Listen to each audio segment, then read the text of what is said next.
Águia de Lagache. É uma águia maçônica, mas vocês querem saber qual é a... Ela, na verdade, é uma teoria de ciências de partícula. Eu vou mostrar para vocês na figura à frente o que significa. Essa figura ao lado é uma maneira gráfica de demonstrar a força gravitacional, as rotações e mais ou menos um formato que ela tem. Esse formato ele cria três redemoinhos, como se fossem três furacõezinhos dentro dele, né? Baseado nessas linhas. Como vocês podem ver, essas linhas, há duas linhas, uma do lado direito, né?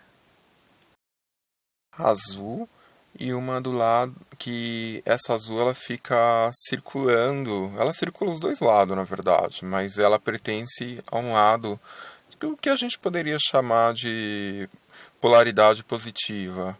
Ela pertence a esse lado e ela circula esse formato que lembra um coração.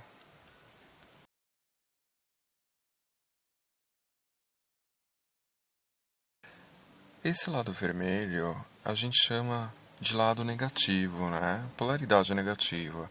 É nela que eu até tracei um risquinho vermelho, onde ao fluxo, né? Esse fluxo vermelho ele corre esse fluxo de polaridade negativa, ele corre nessas linhas desse gráfico gravitacional, ele corre, né, nessas linhas ele corre nessa capinha do lado de fora, circula até embaixo, depois sobe no centro e depois volta a circular de novo na superfície desse gráfico gravitacional. A mesma coisa acontece com o gráfico azul, né? Como eu tinha dito antes, ele sobe pelo centro, fazendo uma espiral, e depois ele passa espiralando a superfície, e depois lá embaixo ele entra de novo e e repete o mesmo processo.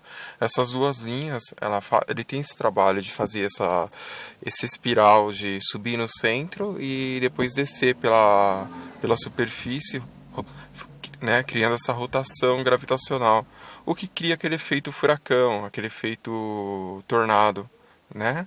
Mas é uma característica da força gravitacional. Ela não existe só em tamanho enorme, né, como um furacão, né?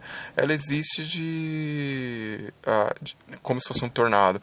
Ela existe de uma forma nas menores partículas do universo ela existe, e há um estudo disso desde o século XVIII, sobre ciência de partícula, considerada ocultismo na época, né? Mas a ciência de partícula literalmente é uma coisa bem antiga, por mais que pareça ser uma coisa nova, mas era considerado bruxaria. Esse efeito gravitacional, ele cria três espirais, um do lado direito, um do lado esquerdo e um no centro. Esses espiraizinhos também têm um formato de um sexto. Talvez por isso os livros religiosos tratam como 666, mas é só ciência de partícula. Beleza? O motivo de ser um número 6 numa mão, na outra e em cima, na testa, é porque esse gráfico costuma, na mitologia, ter um hominho desenhado.